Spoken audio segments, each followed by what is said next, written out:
হাততালি দেওয়া ইহুদি খ্রিস্টানদের কাজ, মুসলমানের কাজ নয়। আমি তোমার হাততালিতে আমি তোমাকে খুব ভালোভাবে জানি, তোমার চালচলন, তোমার আচরণ এটা আমি খুব ভালোভাবে বুঝি। তুমি মিথ্যা মানুষের প্রশংসা করো, এটা আমি বুঝি। আর তুমি অশিক্ষিত বাঙালি, এটাও আমি বুঝি। যার কারণে আমি অনেক সময় বলি যে আমি যদি আপনার হেডমাস্টারকে অশিক্ষিত প্রমাণ করতে না পারি, তাহলে আমি জাতির সামনে কথা বলবো না। তো আপনি হাততালি দিবেন আর মনে করবেন আমি একজন শিক্ষিত মানুষ, কাউকে ধন্যবাদ জানালাম, তাহলে তো আসলে আপনি কিভাবে শিক্ষিত মানুষ? কে যে আপনাকে শিক্ষিত বলল? আমি তো কোনোদিন বলিনি। ইহুদি খ্রিস্টানদের একটা আচরণ আপনি দেখালেন এই বৈঠকে, দিয়ে আপনি বললেন যে আমি একজন শিক্ষিত যুবক। এটা হলো? আল্লাহর নবী বলছেন খালিফুল ইয়াহুদ আল মুশরিকিন, তোমরা ইহুদি খ্রিস্টান এবং হিন্দুদের নিয়ম নীতি কাজকর্ম চাল চলনের বিরোধিতা করো। এ কথা তিনি বলেছেন। তারপরে আবার বলছেন যে ইহুদি খ্রিস্টানের নিয়ম নীতি আমার উম্মতের মধ্যে ঢুকে যাবে। ডান পা যেমন, ডান পায়ের জুতা যেমন বাম পায়ের সমান, এইটা যেমন সমান সমান, তেমনি ইহুদিরা খ্রিস্টানেরা ধর্মের ব্যাপারে যা কিছু অন্যায় করেছে, আমার উম্মতকেও সেইভাবে অনুরূপী করতে বাধ্য করবে। আবার বলেছেন যে এক বিঘত যেমন আর এক বিঘতের সমান, এই দুটা যেমন সমান সমান, আমার উম্মত ও ইহুদিদের সাথে মিলে যাওয়াতে, ওদের চাল চলন গ্রহণ করাতে সমান সমান। আবার তিনি বললেন যে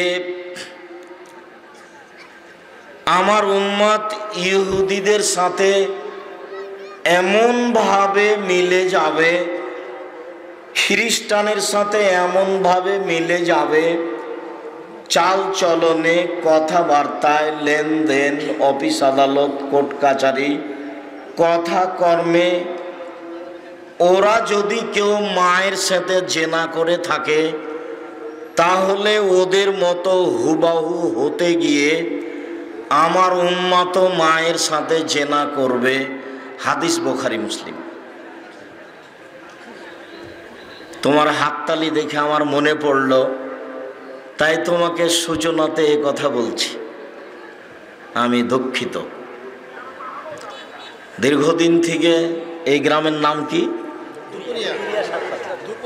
ধুকুরিয়া সাতলাঠি। আমাকে নিয়ে আসার জন্য চেষ্টা চালাচ্ছেন। এমনটা দুর্বল আচরণ আমি আজ করলে এটাও নাকচ করতাম। ভুল হিসাব। আমি আব্দুর রাজ্জাক বিন ইউসুফ আপনাদেরকে আবারও চেনার জন্য অনুরোধ জানাচ্ছি। আল্লাহে আল্লাহর কসম, আল্লাহে আল্লাহর কসম, আল্লাহে আল্লাহর কসম, 90 সাল থেকে নিয়ে এখন পর্যন্ত আমি কোনোদিন অপ্রয়োজনীয় বাক্য বলিনি। 90 সাল থেকে নিয়ে এখন পর্যন্ত আমি কোনোদিন কেচ্ছা কাহিনী বলিনি। 90 সাল থেকে নিয়ে এখন পর্যন্ত আমি কোনোদিন কারোর বিরুদ্ধে কোনো বাক্য বলিনি। দীর্ঘ 31 বছরের বক্তব্যে যদি কোনোদিন দেখা যায় যে কোনো একটা বক্তব্য মাযহাবের বিরুদ্ধে হয়েছে, তাহলে আমি কোনোদিন আর কথা বলবো না। 31 বছরের বক্তব্য মোবাইলে আছে, আপনারা দেখেন।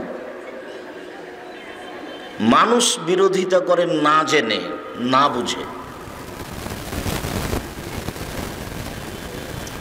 আমি কোনোদিন কোনো মাযহাব, কোনো ব্যক্তিকে নিয়ে কথা বলা প্রয়োজন মনে করিনি। আমি বলেছি এদেশের শতকরা ৯৫ জন বক্তা মিথ্যুক আমার তদন্তে। যদি আপনি মনে করেন যে আমার বক্তা মিথ্যুক নয়, তাহলে আপনি আপনার বক্তার বক্তব্য পেশ করতে পারেন, তখন আমি আপনাকে দেখাতে প্রস্তুত থাকব। আমি বলেছি এদেশের শতকরা ৯৮ জন মুফাসসির মিথ্যুক। আমি বলিনি ইনি মিথ্যুক, এই কথা আমি বলিনি। আপনি যদি মনে করেন যে আমার মুফাসসির কোথায় মিথ্যা তাফসীর করেছে দেখান, তাহলে আমি প্রস্তুত। তবে আমি কোনোদিন বলিনি যে ইনি মুফাসসির মিথ্যুক, এই কথা আমি বলিনি। আমার এক চাচাতো ভাই একদিন বক্তব্য শুনে এসে বলছে যে বরিশাল থেকে এক মুফাসসির এসেছেন, এমন তাফসীর করলো যে তাফসীর তোরা জানিস না। তা আমি বললাম যে ভাইজান বলেন, কি বলল? না, যা বলেছে তা তোরা জানিস না। আচ্ছা বলেন তো কি বলল? না, তোরা জানিস না তো কি বলবো? আচ্ছা বলেন তো কিছু। তা আমাকে বলছে যে আদম আলাইহিস সালাম ঘুম থেকে উঠে দেখলেন যে পাশে একজন সুন্দরী নারী, তা হাত বাড়াতে গেলেন, নিজে হতো একজন পুরুষ মানুষ। তখন ফেরেশতাগণ বলছেন থামেন। তো আদম আলাইহিস সালাম বলছেন কেন? তো ফেরেশতাগণ বলছেন মোহর দিতে হবে। তো আদম আলাইহিস সালাম বলছেন মোহর আবার কি? তখন ফেরেশতাগণ বলছেন যে মুহাম্মদ সাল্লাল্লাহু আলাইহি সাল্লামের উপরে 1000 বার দুরূদ পড়ে দিতে হবে, এটা হলো মোহর। আপনি 1000 বার দুরূদ পড়েন মুহাম্মাদের উপরে, তাহলে আপনার জন্য বউ হালাল হবে। তো পৃথিবীর সবচেয়ে বড় শিক্ষিত মানুষ হলেন আদম আলাইহিস সালাম। আল্লাহ বলছেন যে আদমকে আমি সব কিছু শিখিয়ে দিয়েছি। পৃথিবীতে এমন কিছু ছিল না, ছোট বড়, যেটা আমি আদমকে শিখিয়ে দিইনি। এমন কোনো গাছ, এমন কোনো জিনিস ছিল না, সেইটা কি কাজে লাগবে সেটা আমি বলে দিইনি। সব আদমকে আমি বলে দিয়েছি। কোরআন মাজিদের ভাষাতে বোঝা যাচ্ছে যে পৃথিবীতে আদম আলাইহিস সালাম সবচেয়ে বড় শিক্ষিত মানুষ, যিনি সব কিছুই জানতেন, যিনি সব কিছুই বুঝতেন। আল্লাহ বলছেন যে কুল্লাহা, আমি সব শিখিয়েছি। এমন কোনো কিছু ছিল না পৃথিবীতে যেটা আদম জানতেন না। তো যিনি সব কিছু জানতেন, তিনি নিজের বউ কিভাবে হালাল করতে হবে সেটাই জানতেন না। হুজুর এইভাবে তাফসীর করে? চাঁপাইনবাবগঞ্জের ভাষাতে হুজুরের মরা দরকার। যে মানুষ সবই জানেন, সে মানুষ বউ হালাল করতে হবে কিভাবে সেটাই জানেন না। তাই ঘুম থেকে উঠে হাত বাড়ালেন, ফেরেশতা বললেন থামেন। তো আদম আলাইহিস সালাম বললেন কেন? তো ফেরেশতা বললেন মোহর দিতে হবে। তো আদম আলাইহিস সালাম বললেন মোহর কি জিনিস আমি তো বুঝলাম না। তো বলছে যে মুহাম্মাদের উপরে 1000 বার দুরূদ পড়ে দিতে হবে। একবারে নগদ মিথ্যে, একবারে নগদ মিথ্যে। কোরআন মাজিদটা দেন আমার কাছে। একাধিক দিন দেখিয়েছি, আজকে দেখানোর প্রয়োজন নাই। তবুও সূচনার কথা কিছু এরকম এসেছে, সেই জন্য গায়ে লেখা আছে কোরআন শরীফ। অবশ্যই কোরআন শরীফ নয়। আল্লাহ বলেছেন, উপরে লেখা আছে আল কোরআনুল আজিম, এটা ঠিক আছে। আল কোরআনুল কারিম, এটা ঠিক আছে। কোরআন মাজিদ, এটা ঠিক আছে। কোরআন হাকিম, এটা ঠিক আছে। কোরআন ফুরকান, এটা ঠিক আছে। কিন্তু কোরআন শরীফ তো হবে না। এরপরেও তো চলছে, যেটা দীর্ঘদিন থেকে দেখে আসছি। বাংলাতে লেখা আছে কোরআন শরীফ খতমের দোয়া, কোরআনের গায়ে লেখা আছে। আমি 31 বছর থেকে বলছি যে এই দোয়া মিথ্যে, মানুষের বানানো। কোরআন মাজিদ শেষ করলে এই দোয়া পড়তে হবে, এই কথা মুহাম্মদ সাল্লাল্লাহু আলাইহি সাল্লাম বলেননি। কোনো দিন যদি প্রমাণ হয়ে যায়, সেদিন থেকে আমি আব্দুর রাজ্জাক বিন ইউসুফ অন্তত জাতির সামনে যাব না। সেদিন থেকে আমি বাড়িতে ঢুকে যাব, জাতির সামনে আর কোনোদিন দিন ধর্ম নিয়ে আমি আসবো না। এক পৃষ্ঠা মানুষের বানানো দোয়া, মানুষের বানানো দোয়া কোরআন মাজিদের গায়ে লেখা আছে। শতকরা 95 জন বক্তা মিথ্যুক, শতকরা 98 জন মুফাসসির মিথ্যুক। সামাজিক বিবরণ নয়। যেমন আপনাকে আমি বললাম যে আপনারা ভালো থাকেন, তা আপনারা কি আল্লাহ যে ভালো থাকবেন? না আমি বলবো যে আল্লাহ আপনাদেরকে ভালো রাখুক? কোনটা? এই ছেলে বসে আছে কোনো গায়ে হাত দিয়ে, কোনটা হবে গো বলো? আপনারা ভালো থাকেন এটা হবে, না আল্লাহ আপনাদেরকে ভালো রাখুক? আপনারাকে যদি বলি যে আপনারা ভালো থাকেন, তা আপনারা কখন কখন নিজে নিজে আল্লাহ হয়ে গেলেন নাকি? নাউজুবিল্লাহ মিন যালিক। আপনারা ভালো থাকার কি? আপনারা কি ভালো থাকবেন মানে কে? আপনারা এমন ভালো থাকবেন? আপনারা কি এমন ভালো রাখবেন? আল্লাহ ভালো রাখবেন, আল্লাহ।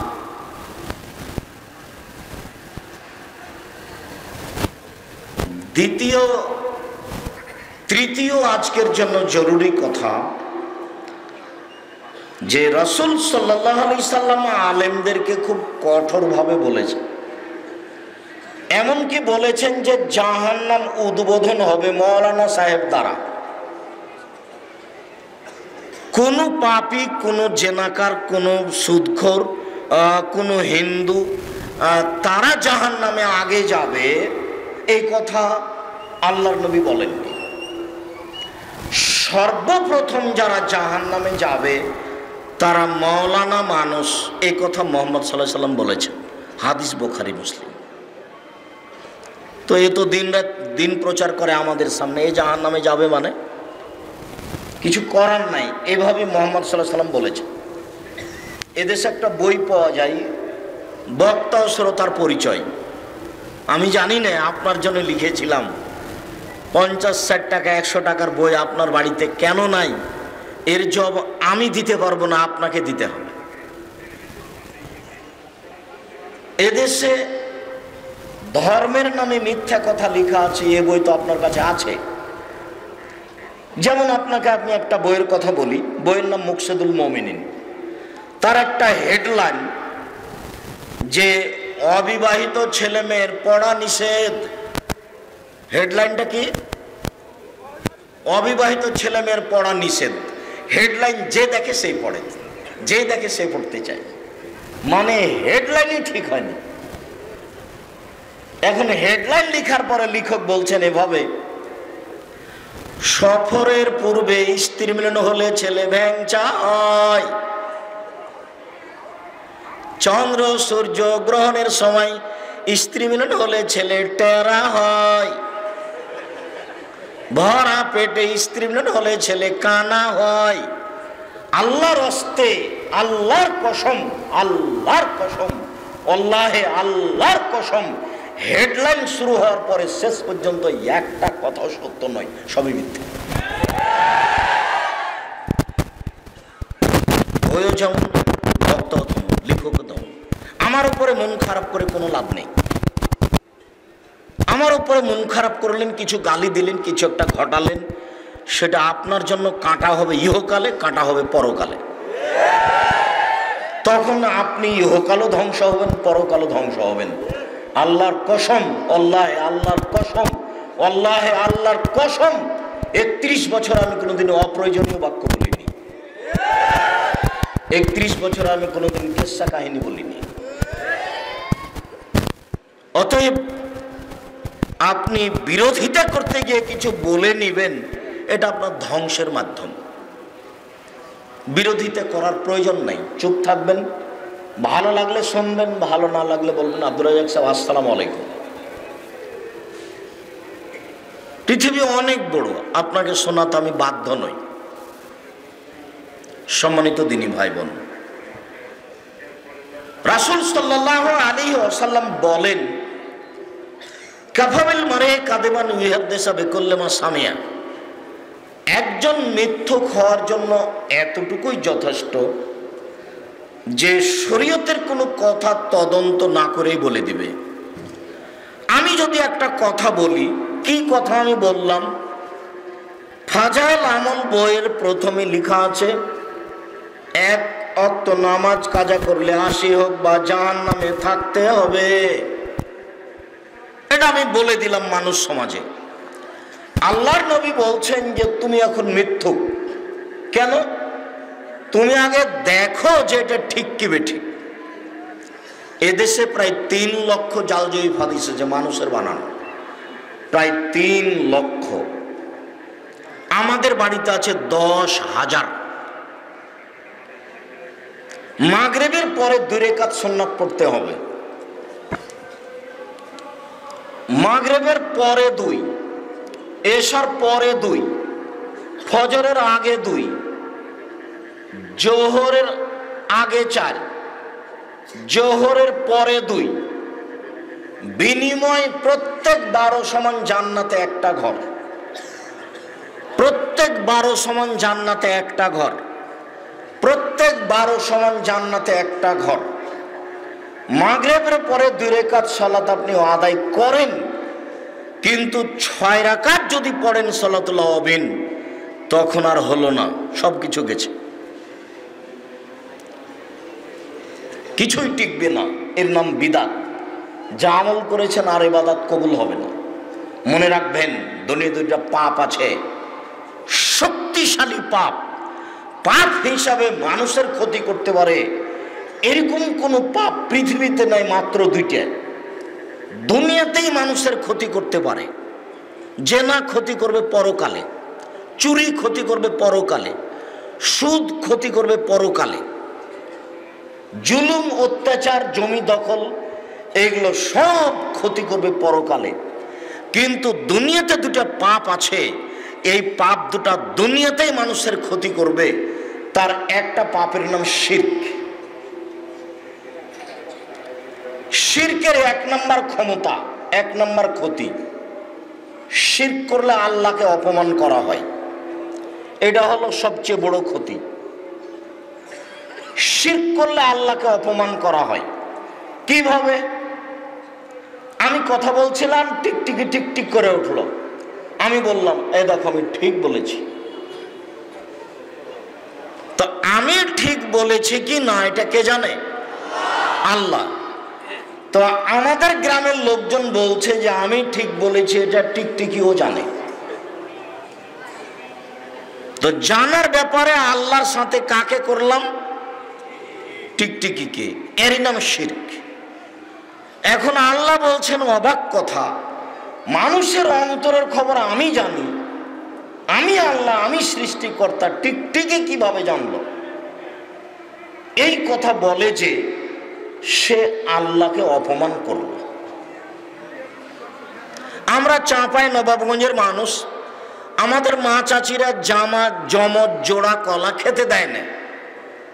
জমজ জোড়া কলা খেলে মা চাচিরা বলে, না খাস না, খাস না, যমজ সন্তান হবে। তো আসলে যমজ সন্তান দিতে পারে আল্লাহ। তো আমাদের মা চাচিরা বলছেন যে দিতে পারে কলা। এর নাম শিরক, এর নাম আল্লাহকে অপমান করা। দেশ ট্রাভেলস গাড়ি ঢাকা থেকে রাজশাহী আসছে, সন্ধ্যা হতে আলো দিয়ে দিল গাড়িতে, কিছুক্ষণ আলো জ্বললো। তা আমি বললাম, এই ছেলে সুপারভাইজার শোনো, এখানে তুমি গাড়িতে এখন আলো দিলা কেন? বলছে আমার মালিক বলেছেন, বস বলেছেন যে সূর্য ডুবার সাথে সাথে বাড়িতে আলো দিতে হয়, গাড়িতে আলো দিতে হয়। এটা হলো হিন্দুদের কাজ। সূর্য ডুবার সাথে সাথে আলো জ্বালতে হবে, এটা কাদের কাজ? এটা হলো হিন্দুদের কাজ। ওইটা মুসলমানের বাড়িতে চলে এসেছে। আর বিবাহের সাথে যত নিয়ম জড়িয়ে আছে প্রায় সবই হিন্দুদের। স্কুল কলেজ বিশ্ববিদ্যালয় রাস্তাঘাট সভা সমিতিতে কোর্ট কাচারিতে যত নিয়ম জড়িয়ে আছে সবই খ্রিস্টানদের, সবই ইহুদিদের। কোর্ট কাচারি, অফিস, আলাদা শিক্ষা প্রতিষ্ঠান, আপনার ওই সরকারি ডিপার্টমেন্ট যত আছে প্রত্যেকটা স্তরে ইহুদি খ্রিস্টানদের নীতি জড়িয়ে আছে, সবই শিরক, প্রত্যেকটাই শিরক। শিরক করলে অতীতের নেকি নষ্ট হয়, এটা শিরকের ক্ষমতা। আপনি হজ করে আসলেন, গাড়িটা গোলাপ শাহের মাজারের পাশ দিয়ে যাচ্ছিল ঢাকায়, তা আপনি বললেন আবু থামো, 10টা টাকা আপনি বের করে গোলাপ শাহের মাজারে দিয়ে দিলেন। হজ করা একটা নেকি যদি থাকে তাহলে ইসলাম ধর্ম মিথ্যে, একটা নেকি থাকবে না, এটাই সত্য, ইসলাম ধর্ম সত্য, এটাই সত্য। এক নেকিও থাকবে না, তার নাম শিরক। শিরক করলে এক নেকিও থাকবে না।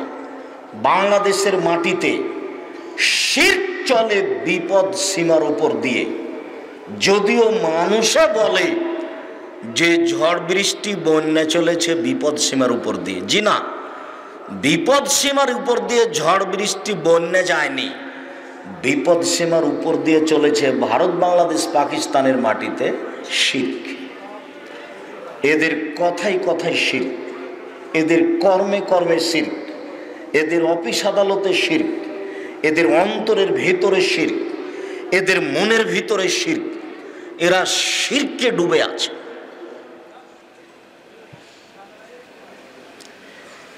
এরা শিষ্টাচার জন্মগতভাবে উল্টা। ভারত, বাংলাদেশ, পাকিস্তানের মাটির ছেলে মেয়ে জন্মগতভাবে উল্টা। 1 মিনিট, ভারত, বাংলাদেশ, পাকিস্তানের জন্মগতভাবে স্বভাবই উল্টা। তার প্রমাণ, একটা দুষ্ট ছেলে জোরে সাইকেল চালিয়ে যাচ্ছে, তো একটা ইটে ধাক্কা লেগে পড়ে গেছে, পড়ে গিয়ে ছাল চামড়া উঠে গেছে, উঠে গালি দিচ্ছে যে অমুকের বাচ্চা অমুক ইট রেখেছে বা কে ইট রেখেছে। সৌদি আরবের একটা ছেলে, দুষ্ট ছেলে, সাইকেলে চড়ে জোরে চলে যাচ্ছে, যেতে যেতে ইটে ধাক্কা খেয়ে উল্টে পড়ে গেছে। উল্টে পড়ে গিয়ে লাফ দিয়ে উঠে বলছে যে তাওয়াক্কালতু আলাল্লাহ, আমি আল্লাহর উপরে ভরসা রাখি, লা হাওলা ওয়ালা কুওয়াতা ইল্লা বিল্লাহ। বাহ্যিকভাবে আন্তরিকভাবে নড়াচড়া করার কোনো শক্তি নাই, আল্লাহর শক্তি শক্তি। ওই ছেলেটা এ বলছে আর এই ছেলেটা এ বলছে। এই ছেলেটা পড়ে গিয়ে উঠে বলছে অমুকের বাচ্চা অমুক ইট রেখেছে, আর ওই ছেলেটা কি বলছে তাওয়াক্কালতু আলাল্লাহ, আমি আল্লাহর উপরে ভরসা রাখি। লাফ দিয়ে উঠে গিয়ে বলছে আমি আল্লাহর উপরে ভরসা রাখি। দুইটা দুই রকম দেখে। তুমি মনে কষ্ট পাচ্ছ, তুমি হাততালি দিলে কেন? আমার বক্তব্য অনেক দিন বলা আছে। আমার তো ধারণা যে তুমি আমার বক্তব্য আমার বক্তব্য তোমার অবগতিতে আছে। সব কর্মই যদি সত্যি বক্তব্য শুনতে এসে থাকো, সত্যই যদি তুমি মুসলমানের ছেলে হিসেবে ধর্ম ভালোবাসো, আমাদের ভালোবাসো, তাহলে আজ থেকে কোনোদিন এই প্যান্টটা টাকনোর নিচে আছাড় এটা আর পরবা না, কেটে পরিও। দেখো, একটা কথা মনে রেখো, মদ খুব খারাপ জিনিস। কেউ যদি মদ খায় তো 40 দিন আল্লাহকে নিজের দিকে করতে পারবে না। 40 দিন আল্লাহকে নিজের দিকে করতে পারবে না। সুদ খুব খারাপ জিনিস। কোটি কোটি টাকা সুদ খাওয়ার পরে যদি বলে আল্লাহ আমার ভুল হয়েছে, আমাকে মাফ করো, তো আল্লাহ বলবেন ঠিক আছে, সব মাফ করে দিলাম। তাহলে সুদের চেয়ে মদ খারাপ। মদ খেলে 40 দিন আল্লাহকে নিজের দিকে করা যাবে না। মদ খেলে 40 দিন সালাত কবুল হোক, এরপরেও মদ খেয়ে যদি কোনো মানুষ মরে যায় তো আল্লাহ তার দিকে দেখবেন না, এইভাবে থাকবেন। এই কথা আল্লাহ নবী বলেননি, তবে আল্লাহ নবী বলেছেন যারা টাকনোর নিচে পায়জামা প্যান্ট লুঙ্গি পরে তাদের দিকে আল্লাহ দেখবেন না, তাদের ব্যাপারে এভাবে থাকবেন। একথা আমি বলিনি, একথা মুহাম্মদ সাল্লাল্লাহু আলাইহি সাল্লাম বলেন। তিন শ্রেণীর মানুষ আছে যাদের সাথে আল্লাহ কথা বলবেন না। তিন শ্রেণীর মানুষ আছে যাদেরকে আল্লাহ পবিত্র করবেন না। তিন শ্রেণীর মানুষ আছে যাদের প্রতি আল্লাহ দয়ার দৃষ্টি দিবেন না। তার এক শ্রেণীর মানুষ হলো টাকনোর নিচে কাপড় পরিধান করে যারা। দুই, মালিকুন কাযযাব, মিথ্যুক দায়িত্বশীল, মিথ্যুক হেড মাওলানা, মিথ্যুক হেডমাস্টার, মিথ্যুক প্রিন্সিপাল, মিথ্যুক চেয়ারম্যান, মিথ্যুক মেম্বার, মিথ্যুক এমপি, মিথ্যুক মন্ত্রী, মিথ্যুক মেয়র, মিথ্যুক ইওনো, মিথ্যুক টিওনো। পৃথিবীতে যেখানে যারা মিথ্যা কথায় দায়িত্ব পালন করে, সে যত বড়ই পরহেজগার হোক না কেন, প্রতি বছর যদি হজ করে তবু তার সাথে আল্লাহ কথা বলবেন না। এই কথা আমি বলিনি, এ কথা মুহাম্মদ সাল্লাল্লাহু আলাইহি সাল্লাম বলেছেন, হাদিস মুসলিম। আম গাছে জাম ধরতে পারে, ধরে না। অমাবস্যা রাতে চাঁদ উঠতে পারে, উঠে না। শোয়ের ছিদ্রদের লাঙ্গলের ফাল ঢুকতে পারে, ঢোকে না। শোয়ের ছিদ্রদের লাঙ্গলের ফাল ঢুকে যেতে পারে, আম গাছে জাম ধরে যেতে পারে, অমাবস্যার রাতে চাঁদ উঠে যেতে পারে, এগুলো ঘটে যেতে পারে। আমি যে কথা বললাম এই কথাতে সন্দেহ আছে বলে কিয়ামত পর্যন্ত চেষ্টা করলে সরিষা ঢোকানো যাবে না। যা বলছি তাই থাকবে, তার নাম বুখারী মুসলিম। তিন শ্রেণীর মানুষের সাথে আল্লাহ কথা বলবেন না। তার এক শ্রেণীর মানুষ হচ্ছে আয়লুন মুস্তাকবির, গরিব গৌরবী। গরিব মানুষ অহংকার করে। আব্দুর রাজ্জাক সাহেব, এটা বুঝলাম না, গরিব গৌরবী এটা কি? এই যে গরিব মানুষ বাজারে গিয়ে রুই মাছ কিনেছে, টাকা কর্জ করে নিয়েছে, বাজারে গিয়ে কর্জ টাকা দিয়ে রুই মাছ কিনে নিয়েছে। দেখেছেন কত বোকামি! কর্জের টাকা দিয়ে বউয়ের জন্য শাড়ি কিনতে হবে 200 টাকা দিয়ে, কিনে নিয়ে এসছে 1500 টাকা দিয়ে। আপনি জমি জায়গালা চাষি মানুষ, ধান ডুবে যাচ্ছে, বৃষ্টিতে ধান নষ্ট হচ্ছে, আপনি কাটার জন্য ডাকছেন, তখনও গরিব মানুষ বলছে 2 দিন কাজ করব না, পরে করব। এই হলো গরিব গৌরবী। ওখানে সাইকেলের উপরে, রিক্সার সিটের উপরে বসে আছে, খুব সকালে সকালে বসে আছে। তা আমি বললাম একটু তাড়াতাড়ি চলো যাই, আমাকে একটু নিয়ে চলো। তো বলছে এখন যাব না। এ হলো গরিব গৌরবী। এর সাথে আল্লাহ বিচারের মাঠে কথা বলবেন না, এটা সহজ জিনিস নয়। আবার কৃপণ যে সে জান্নাতে যাবে না। কৃপণকে আপনাদের বাজারে গিয়ে সবচেয়ে যেটা বড় মাছ, দামি, সেটা কিনতে হবে যারা শিল্পপতি তাদেরকে। তো শিল্পপতি বাজারে গিয়ে পুঁটির মাছ কিনে নিয়ে এসেছে, সেই গরিব মানুষটা মাছটা নিয়ে এসে সকাল থেকে বসে বসে বসে বসে সন্ধ্যা হয়ে গেল, শেষ পর্যন্ত 5000 টাকার মাছকে 4500 টাকায় বিক্রি করতে হলো।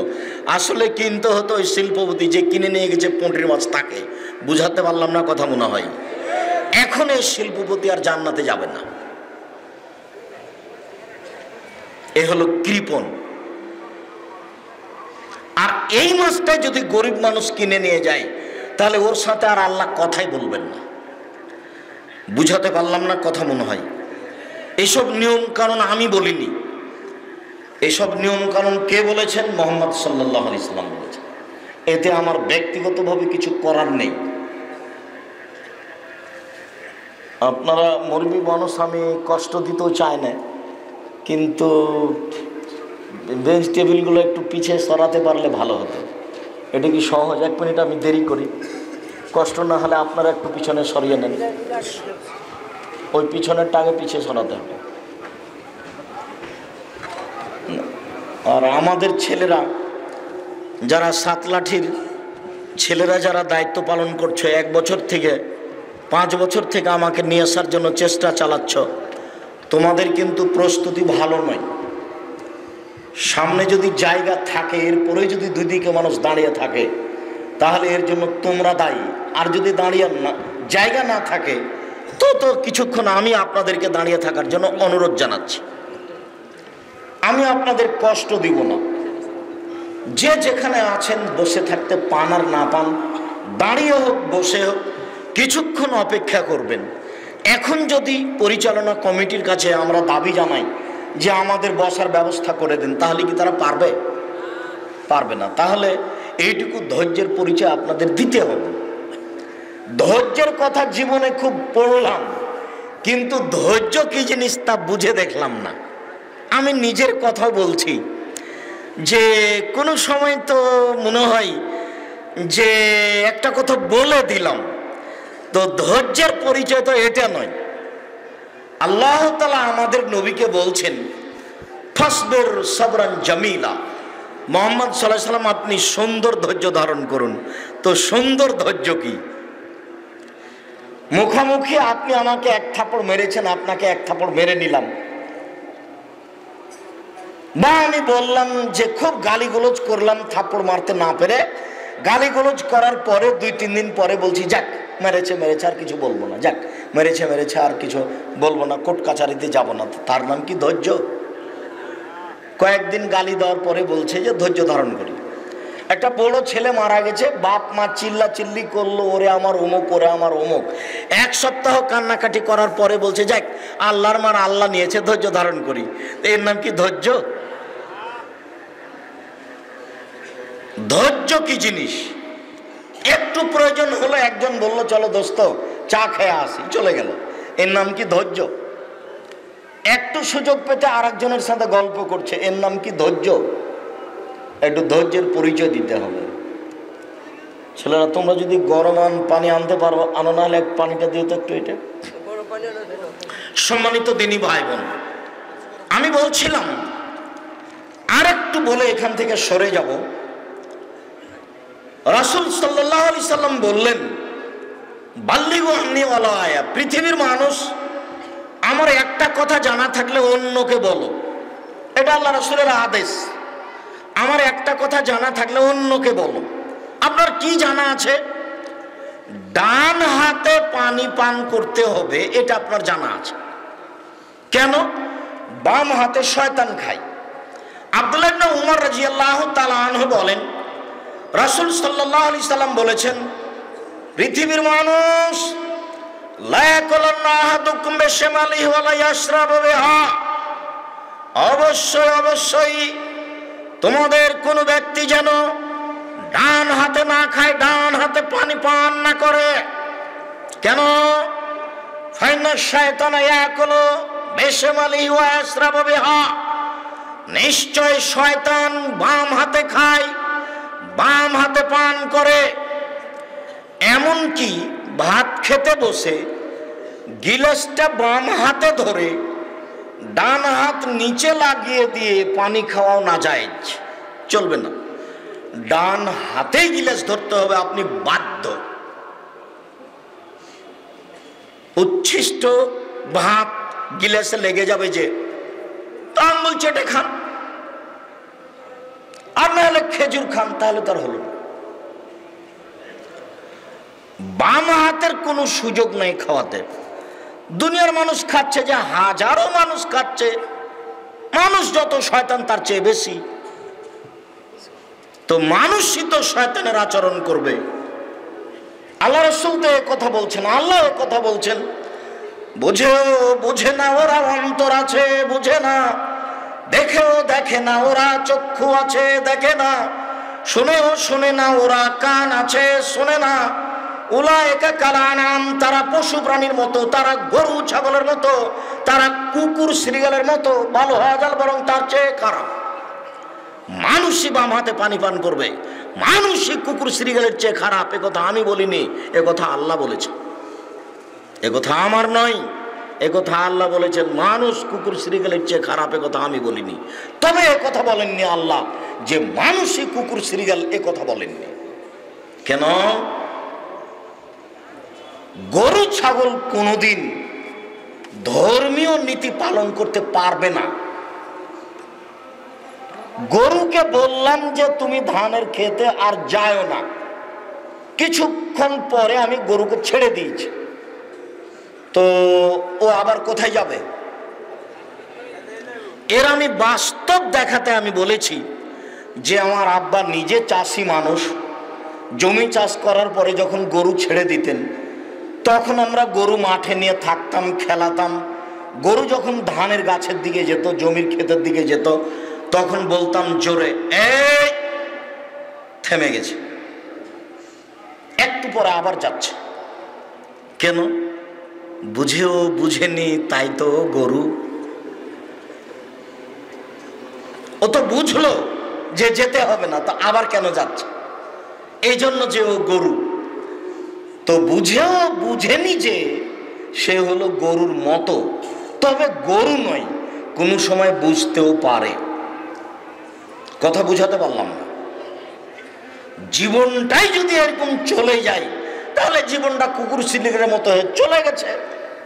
কিসের শিক্ষিত মানুষ বাম হাতে চা খাবে, কিসের ধনী মানুষ বাম হাতে চা খাবে, কিসের ধর্ম দেখায় ও?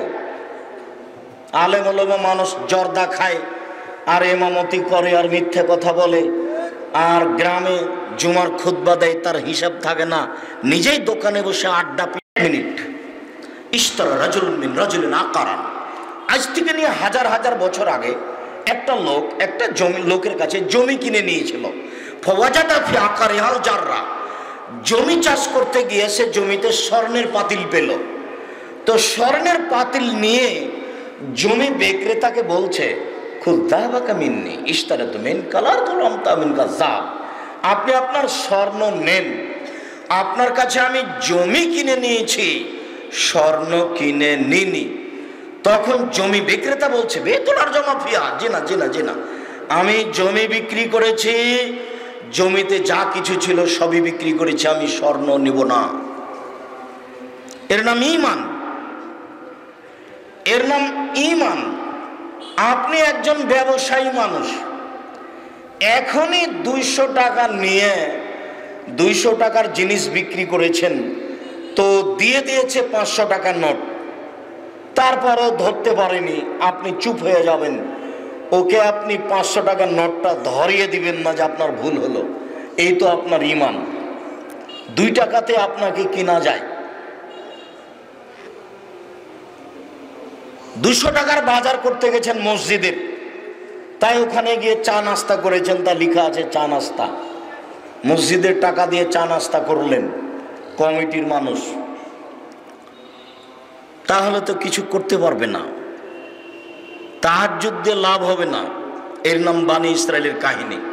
3 ওয়াহাদাসান বানি ইসরাইল হারাজ। পৃথিবীর মানুষ, আমান কাযাবা আলাইয়া মুতাআম্মিদান ফালিয়াতাবাওয়া মাকাদাহু মিনান নার। কেউ যদি কোনো কথা আমার নামে বলে, সেই কথা যদি আমার না হয়, তাহলে তার থাকার জায়গা জাহান্নাম। বাক্য 3 নম্বর বাক্যটা মানায়নি খুব একটা। 1, আমার একটি কথা জানা থাকলে অন্যকে বলো। 2, বনী ইসরাইলের কাহিনী বলো। 3, তাহলে জান্নাত পাবা। কথাটা মানাতো, সিরিয়াল মিল খেত। 1, আমার একটি কথা জানা থাকলে অন্যকে বলো। 2, বনী ইসরাইলের কাহিনী বলো। 3, তাহলে জান্নাতে যাবা। এটা মিল ছিল কথার, কিন্তু আল্লাহর নবী যেভাবে বলেছেন সেভাবে মিল বোঝা যায় না। দেখেন, 1, আমার একটি কথা জানা থাকলে অন্যকে বলো। 2, বনী ইসরাইলের কাহিনী বলো। 3, কেউ যদি কোনো কথা আমার নামে বলে, সেই কথা যদি আমার না হয়, তাহলে তার থাকার জায়গা জাহান্নাম। জুব্বা যত বড়ই হোক, পাগড়ি যত বড়ই হোক, রক্ষা হবে না। মুখের কথা যদি রাসূলের না হয়, তাহলে হুজুরের জাহান্নাম হবেই। হুজুর বলেছেন 1 ওয়াক্ত নামাজ কাজা করলে 80 হোক বা জাহান্নামে যেতে হবে। কথা যদি নবীর না হয়, তাহলে হুজুর জাহান্নামে চলে গেছে। এ কথা আমি বলিনি, এ কথা আল্লাহর নবী বলেছেন, হাদিস বুখারী মুসলিম।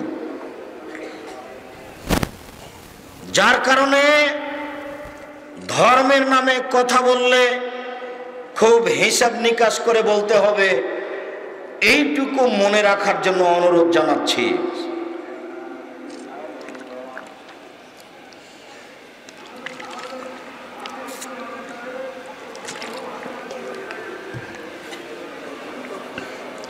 সম্মানিত দিনী ভাই বোন, আমাদের বিষয়ের উপরে আলোচনা করার পূর্বে আরেকটু কথা বলেননি, সেটা হচ্ছে উপস্থিত বৈঠকের দিনী বোন যারা আছে। এই মেয়ে, কথা বলছো কেন? ঢং ঢং করে এসেছো, আবার ঢং ঢং করে চলে বা গল্প করছো কেন? উপস্থিত বৈঠকের মুসলিম বোন আপনাকেই বলছি, এইদিকে আপনি লক্ষ্য করেন, আপনাকেই বলছি, এইদিকে শোনেন।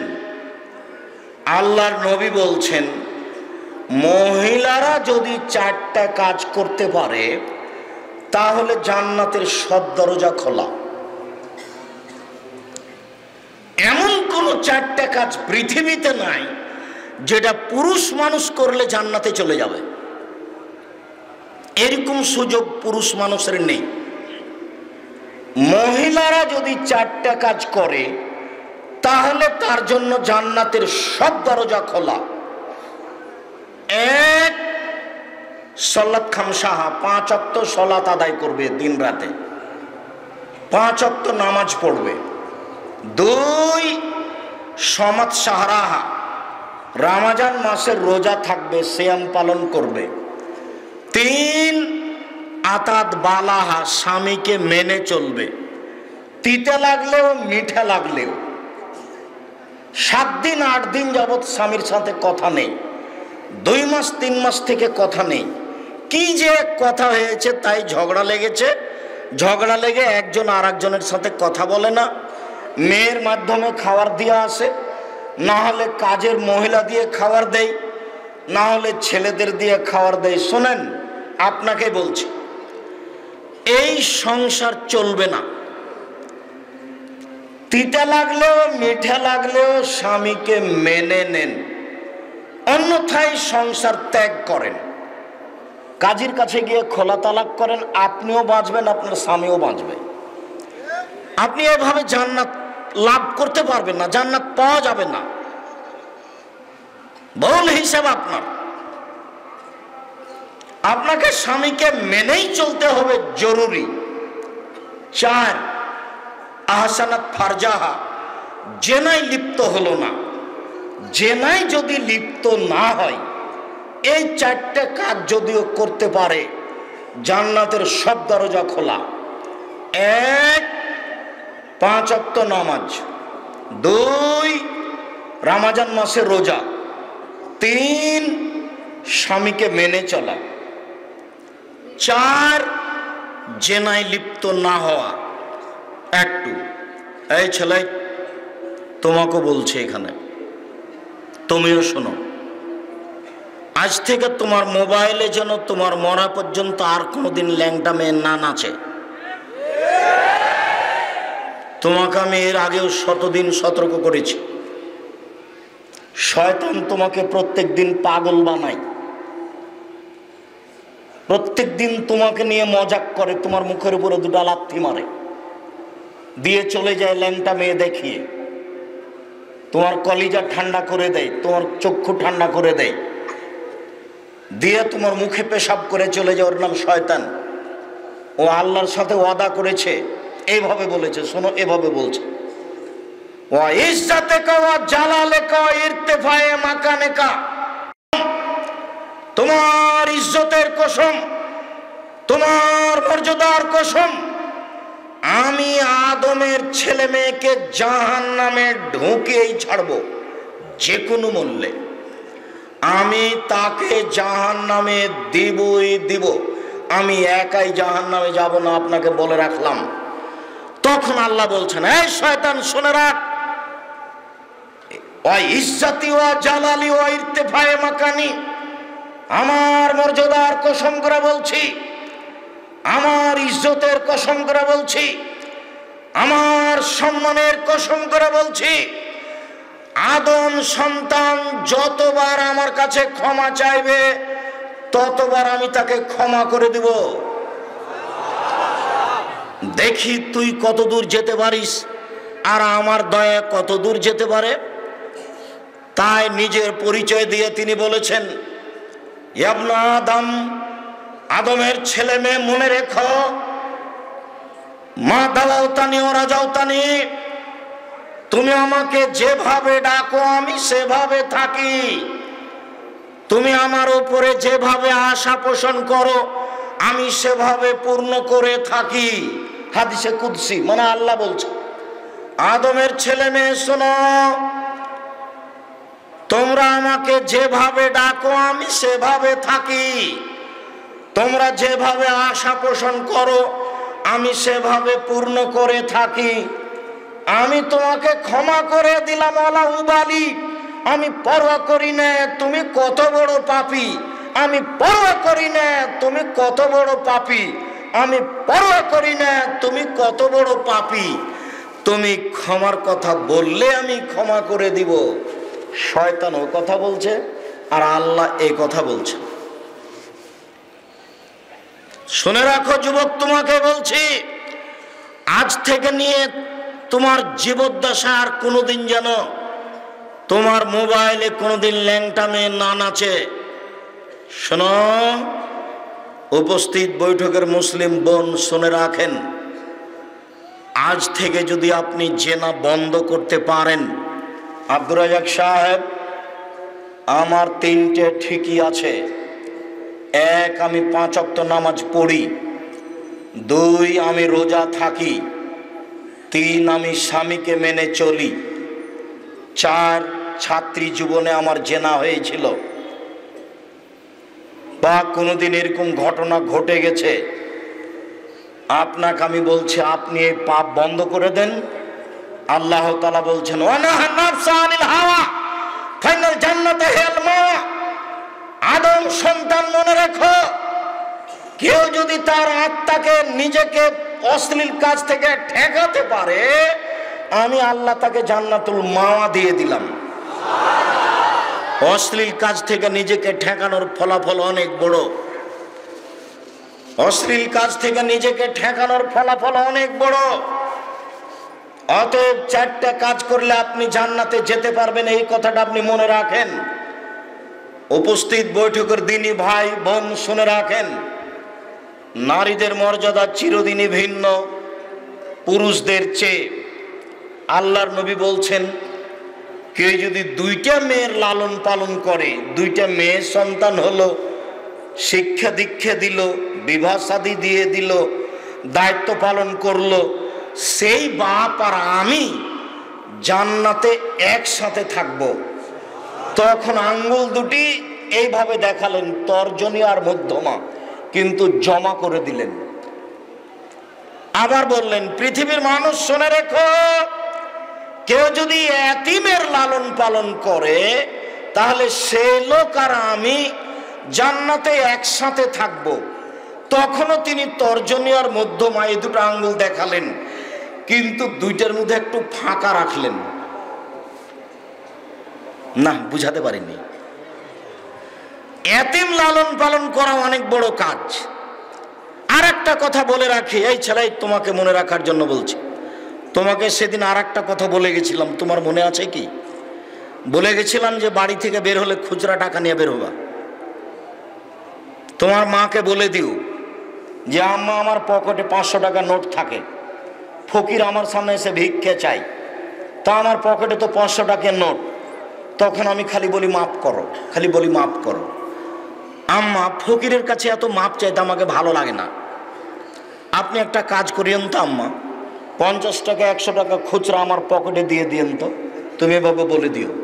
আপনাকে বলছি, আপনি আপনার স্ত্রীকে বলে দিন, একটু স্বভাব ঢং শিখায়েন।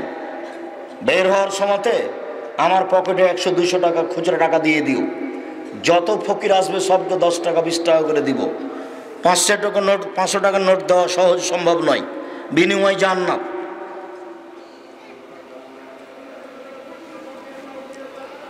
এতিমের লালন পালনের কথা বলছি, যে ফকিরকে 10টা টাকা দিতে একটু কষ্ট হয়, 10টা টাকার চা খাওয়া হতো, ফকিরকে দিয়ে দিলাম।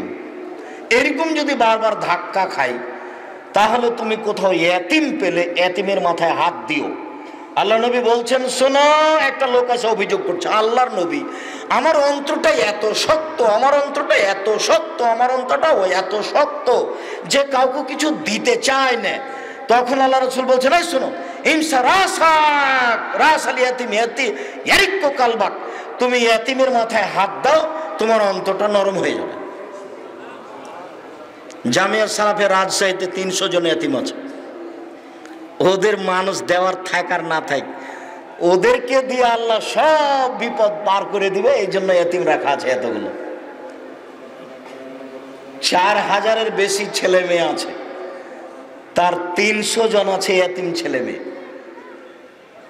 জামিয়া সালাফি, ওদের দিয়ে অনেক বিপদ থেকে বাঁচা যায়। আল্লাহ নবী এইভাবেই বলছে, এতিমের মাথায় হাত দিয়ে তাহলে অন্তরটা নরম হয়ে যাবে। এখন তুমি ফকিরকে ভিক্ষা দিতে পারবা। কেউ যদি এতিমের লালন পালন করে, সে ব্যক্তি আর আমি, মুহাম্মদ সাল্লাল্লাহু আলাইহি ওয়াসাল্লাম বলছেন, জান্নাতে একসাথে থাকবো। একসাথে তখনও তিনি তর্জনী আর মধ্যমা 2টা আঙ্গুল জমা করলেন, কিন্তু 2টা আঙ্গুলের মধ্যে কি করলেন? একটু ফাঁকা রাখলেন। আর কোন বাপ যদি 2টা মেয়ের লালন পালন করে, সেই আর আল্লাহর নবী জান্নাতে থাকবেন। তখনও তর্জনী আর মধ্যমা দেখালেন। তখন কি করে দেখালেন? জমা করে দিয়েছেন। আমি মনে হয় বুঝাতে পারি না। মেয়েদের লালন পালন ভিন্ন জিনিস। আয়েশা রাদিয়াল্লাহু তাআলা আনহা বলছেন, একজন ভিক্ষিকা তার 2টা মেয়ে বাচ্চাকে নিয়ে এসে আমার কাছে খেতে চাইলো। আমি পুরো বাড়ি তল্লাশি চালালাম, বাড়িতে কোনো কিছু খাওয়ার নেই, একটা খেজুর। তো আমি খেজুরটা মহিলাটার হাতে দিয়ে দিলাম। মহিলা খেজুরটা 2 টুকরা করে 2টা মেয়ে বাচ্চাকে দিল। মেয়ে বাচ্চা 2টা খেয়ে নিল, মা কিছুই খেলো না, চলে গেল। আল্লাহর নবী বাড়িতে ঢুকতে আমি বললাম, আল্লাহর নবী একটা ঘটনা। কি ঘটনা? একজন মহিলা এসেছিল 2টা মেয়ে বাচ্চা নিয়ে, খেতে চাইলো। তা আমি বাড়ি তল্লাশি চালিয়ে দেখলাম বাড়িতে কিছুই নাই, মাত্র একটা খেজুর। তা আমি সেটাই দিয়ে দিলাম। তো দেখলাম যে মহিলা খেলো না, 2 টুকরা করে 2টা মেয়ে বাচ্চাকে দিল। তখন আল্লাহ রাসূল বলছেন, আয়েশা শোনো, কেউ যদি 2টা মেয়ে বাচ্চা লালন পালন করে, তাহলে বাপের মাঝে আর জাহান্নামের মাঝে ওরা 2 জন থাকবে। ওর বাপকে জাহান্নামে যেতে দিবে না। মেয়ে 2টা কোথায় থাকবে? জাহান্নাম এবং বাপের মাঝামাঝিতে। বুঝাতে পারিনি কথা। তার মানে কি বুঝলেন? 2টা মেয়ের যদি বাপ লালন পালন করে, সে বাপ জাহান্নামে যাবে না। উপস্থিত বৈঠকের দিনই মুসলিম বোন শুনেন, আল্লাহর নবী বলছেন, 2 শ্রেণীর মানুষ জাহান্নামে যাবে, আমি তাদের দেখিনি। পৃথিবীর মানুষ শুনে রেখো, 2 শ্রেণীর মানুষ জাহান্নামে যাবে, আমি তাদের দেখিনি। পৃথিবীর মানুষ শুনে রেখো, 2 শ্রেণীর মানুষ জাহান্নামে যাবে, আমি তাদের দেখিনি। এক, কওমুন মাহুম সিয়াতুন, 1 শ্রেণীর মানুষ, তাদের হাতে থাকবে লাঠি, কাজনাবিল বাকারে, গাভীর লেজের মতো, একদিক চিকনে একদিক মোটা। ইয়াজরুবিবান নাস, তারা মানুষকে মারবে। দলীয় ক্ষমতায় মানুষের হাতে লাঠি দেখা যায়। যারা স্কুল কলেজ বিশ্ববিদ্যালয়ে দল করে, তাদের হাতে লাঠি দেখা যায়। 1 শ্রেণীর প্রশাসনের হাতে লাঠি দেখা যায়। আমি নির্ধারণ করে বলতে পারবো না তারা কারা, তবে আল্লাহর নবী বললেন, শুনে রেখো, পৃথিবীর মানুষ 2 শ্রেণীর মানুষ জাহান্নামে যাবে, আমি তাদের দেখিনি। এক, ওদের হাতে থাকবে লাঠি গাভীর লেজের মতো, একদিক মোটা একদিক চিকন, এরা মানুষকে মারবে, এরা জাহান্নামে যাবে। 2, নিসাউন, মহিলা, কাসিয়াতুন, কাপড় পরে থাকবে, আর এতন উলঙ্গ। বলো দেখি কোনটা? উপস্থিত বৈঠকের মুসলিম বোন, আপনি কি এর মাঝে? আপনি কি ছোট ব্লাউজ পরে আছেন, যার হাত কবজি পর্যন্ত দেখা যায়? দেবর ভাসুর সবাই দেখে। আপনি কি ছোট ব্লাউজ পরেন, যার পেট পিঠ সবই দেখা যায়? উপস্থিত বৈঠকের মুসলিম বোন, তুমি কোন পোশাক পরে স্কুল কলেজে যাও? শোনো, তোমাকেই বলছি, দেখো, মূর্খতার বিদ্যা দেখে জান্নাত কিনতে পারবে না। তোমার বাপ তাহাজ্জুদ পড়ে জান্নাত কিনতে পারবে না। কেন? আল্লাহর নবী বলেছেন 3 শ্রেণীর মানুষ জাহান্নামে যাবে। 3 শ্রেণীর মানুষ জাহান্নামে যাবে। এক, মদমিনুল খামর, নিয়মিত বিড়ি, তামাক, জর্দা, সিগারেট, গুল, নেশাদার দ্রব্য খায়, পান করে যারা, তারা জাহান্নামে যাবে। 2, ওর রাজলাতু মিনান নিসায়ে, পুরুষের বেশধারী নারী, যারা পুরুষের জুতা স্যান্ডেল পরে, যারা পুরুষের শার্ট প্যান্ট পরে, যারা পুরুষের পোশাক পরে, তারা জাহান্নামে যাবে। 3, অদায়ুস আল্লাযী ইউকিরু ফিল খাবাসা, যে তার বাড়িতে বেহায়ার সুযোগ দিয়েছে, যে নিজে তাহাজ্জুদ পড়ে মেয়ে নগ্ন পোশাকে স্কুল কলেজে যায়, যে নিজে প্রতি বছর হজ করে, উমরা করে, স্ত্রী ইসলামী পোশাক পরে চলে না, এমন ব্যক্তি হচ্ছে দায়ুস। আমি অনুবাদক। এই কথা আল্লাহর নবী আজ থেকে নিয়ে 1450 বছর পূর্বে বলেছেন। যে কোনো হাদিস গ্রন্থে খুঁজে দেখতে পারেন। বেশি দূরে যেতে না পারলে এই যে কে বড় ক্ষতিগ্রস্ত, কে বড় লাভবান, উপদেশ, আদর্শ নারী, আদর্শ পরিবার, এই বইগুলি পড়ে দেখুন। আমার অনুমান সবটা বই আছে। 3 শ্রেণীর মানুষ জাহান্নামে যাবে। 1, বিড়ি, তামাক, জর্দা, সিগারেট, গুল, নেশাদার দ্রব্য খায়, পান করে যে। 2, পুরুষের বেশধারী নারী, যারা পুরুষের জুতা স্যান্ডেল পরে, যারা পুরুষের শার্ট প্যান্ট পরে, যারা পুরুষের পোশাক পরে, তারা জাহান্নামে যাবে। 3, যারা নিজেরা দায়ুস, তাহাজ্জুদ পড়ে, মেয়ে নগ্ন অবস্থায় বিশ্ববিদ্যালয়ে পড়ে, তিনি 3 চিল্লায় লন্ডন গেছেন, 3 মাস পরে দেশে ফিরবেন, দিন রাত তাহাজ্জুদ পড়ছেন। এরকম তাহাজ্জুদের বাপের প্রয়োজন নেই। বাপ ওকে বলে, চোখ যেভাবে ঘুরে বউ সেভাবে চলে, তার নাম ক্ষমতা। চোখ যেভাবে ঘুরে মেয়ে সেভাবে চলে, তার নাম বাপ। চোখ যেভাবে ঘুরে বউ সেভাবে চলে, তার নাম স্বামী। চোখ যেভাবে ঘুরে বউ সেভাবে চলে, তার নাম ক্ষমতা। আল্লাহর নবী বলছেন, স্বামী হলে 5টা জিনিস লাগে। শুনুন, স্বামী হলে 5টা জিনিস লাগে। 1, ফাকসুহা মাক্তাসাইতা, তুমি যে মানের কাপড় পরছো বউকে সে মানের পরাবা। 2, আতেমা মাতায়েমতা, তুমি যে মানের খাদ্য খাও বউকে সে মানের খাওয়াবা। 3, অলা তুকাব্বে, কখনো বউকে কটু কথা বলবো না। বউকে গালি দিতে হয় না, বউকে মারতে হয় না, বউকে নিন্দা করতে হয় না। ভুলেও কখনো বলবেন না তোমার ঠোঁটটা মোটা। একবার যদি ঠোঁট মোটা বলেন 10 বছর ভালোবাসতে পারবে না। ভুলেও কখনো বলবেন না তোমার রংটা কালো। একবার রং বললে, কালো বললে 10 বছর আপনাকে ভালোবাসতে পারবে না। একটু প্রশংসা প্রিয় মানুষ, দিন রাত প্রশংসা করেন, তোমার মতো কোনো ভালো মেয়ে দেখি না, তোমার চাল চলন খুবই ভালো, তোমার চাল চলনে আমি খুবই খুশি, সারা রাত আপনার পা টিপে দিতে প্রস্তুত। কিন্তু সংসারটাতে আগুন লেগেছে আপনার মুখের কারণে। যখন তখন বেঢঙ্গা কথা বলে বসেন, যখন তখন শ্বশুরকে নিন্দা করে কথা বলেন, যখন তখন শ্বশুর শাশুড়িকে গালি দেন। একদিন যদি জীবনে গালি দিয়ে থাকেন, আর জীবনে আপনাকে কোনোদিন আপনার স্ত্রী ভালোবাসবেন, আপনি মনে রাখেন। যদি আপনার স্ত্রীর আগে আপনি মারা যান, তাহলে আপনার গায়ের উপরে লাথি মেরে চলে যাবে। কেন? তার মনে আছে, তার অন্তরে দাগ কেটে আছে, আপনি একদিন তার বাপকে গালি দিয়েছিলেন। মেয়ে লালন পালন করে তোমার হাতে তুলে দিয়েছে গালি দেওয়ার জন্য। কেন তুমি কটু কথা বলো? কেন তুমি বউয়ের সাথে মুখ খারাপ করো? তোমার স্বভাব কেন এত খারাপ?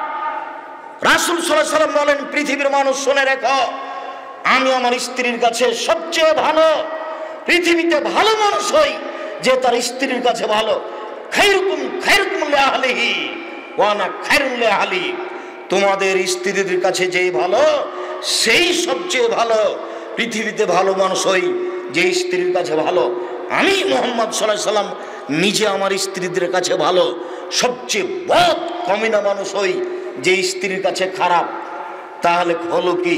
আল্লাহ রাসূল আপনাকে কি বললেন? আপনার মুখের ভাষা কেন খারাপ হবে? আল্লাহ নবী বলছেন কখনো কটু কথা বলতে পাবা না। 4 ওয়ালা তাজরিবাল ওয়াজহে, মুখের উপরে মারা যাবে না। আগেকার পণ্ডিত গালের উপরে থাপ্পড় মারতেন। পণ্ডিত হলে কি হবে? নবীর কথা জানা নেই। আল্লাহর নবী কঠোরভাবে নিষেধ করেছেন গালের উপরে মারতে। চোখে, গালে, মাথায়, কানে, পুরো মুন্ডটার উপরে মারা যাবে না, নিষেধ। আল্লাহ রাসূল কঠোরভাবে নিষেধ করেছেন। মারতে হলে, শিক্ষক পণ্ডিতকে মারতে হলে হাতের এই ডান কাঁধের উপরে, বাম কাঁধের উপরে মারতে হবে। হাতের এই তালার উপরে মারা ঠিক নয়। হাতের এই তালার উপরে মারলে ওটা ফেটে যায়, নখ ফেটে যায়। এখন তো এমনি বিচার হবে, সরকারি নিয়ম। আপনি শিক্ষক মানুষ, শক্ত মেজাজি মানুষ, ছেলে পড়া করেনি, ডান কাঁধের উপরে একটা মারেন লাঠি, আরও মেজাজ খারাপ হয়েছে আর একটা বামের উপরে মারেন, আরও মেজাজ খারাপ হয়েছে আর একটা ডানের উপরে মারেন। ডান হাত আর বাম হাতে মোট 4টা মারলেই আপনার রাগটা কমে যাবে, ফেটে ফুটেও যাবে না। আর এক জায়গায় যদি 3টা মার দেখেন তাহলে তো আপনার নামে রিপোর্ট হবেই, পেপার পত্রিকায় ভর্তি হয়ে তখন আর শিক্ষকতা করতে পারবেন না। যদিও আল্লাহ রাসূল বলছেন লাঠিটা উঠিয়ে নিও না পরিবার থেকে, লাঠি পরিবারকে সংশোধন করে। যদিও আল্লাহ নবী বলছেন লাঠি দরজায় ঝুলিয়ে রাখো, বউ ছেলে মেয়ে দেখে সংশোধন হবে। আল্লাহ নবী বলছেন ছেলে মেয়ে যদি নামাজ না পড়ে লাঠি দিয়ে পিটিয়ে ঠিক করো। তাহলে লাঠি ব্যবহারের কথা আল্লাহ নবী নিজেই বলেছেন। ওই মুখে আল্লাহ নবী বলছেন মুখের উপরে মারো না। 5 ওয়ালা তাতরুকা ইল্লা ফিল বাইতে, তোমার বাড়ি ছাড়া বউকে কোথাও যেতে দিও না।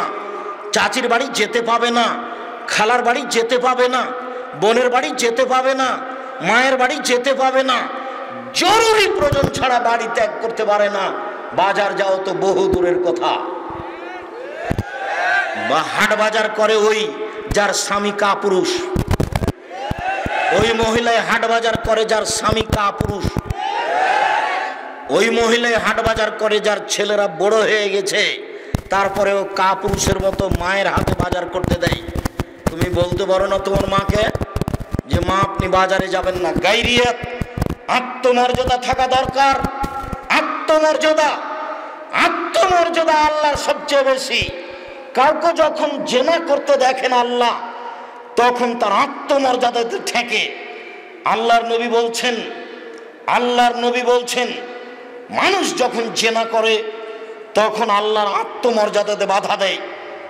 আমি স্ত্রীকে হালাল করলাম, আমি দাসীকে হালাল করলাম, তবুও মানুষটা জেনা করলো, সমাজ নষ্ট করলো। আমি আল্লাহ আমার আত্মমর্যাদায় বাধা দিল। আত্মমর্যাদা কাকে বলে? ছি ছি ছি, আমার স্ত্রী আজকে হাটে বাজারে যাই, মানুষের ধাক্কা খাই, এর নাম আত্মমর্যাদা। আত্মমর্যাদা কাকে বলে? সকালে ফজরের সালাতের সময় আল্লাহর নবী বলছেন উমর, যে আমি রাতে জান্নাতে ঢুকে ঘুরছিলাম, স্বপ্নে দেখলাম একটা খুব দামি টকটকে ঝকঝকে ঘর, পাশে একজন মহিলা পানি নিয়ে বসে আছে।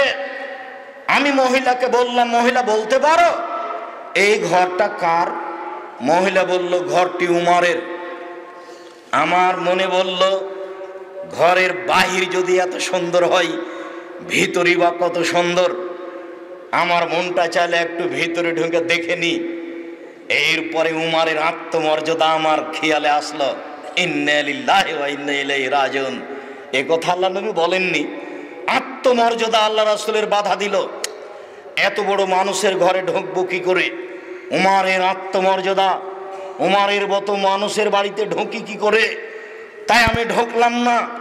উমর শোনো, জান্নাতে আমি তোমার ঘরে দেখে আসলাম, তোমার আত্মমর্যাদাকে লক্ষ্য করে আমি তোমার ঘরে ঢুকিনি।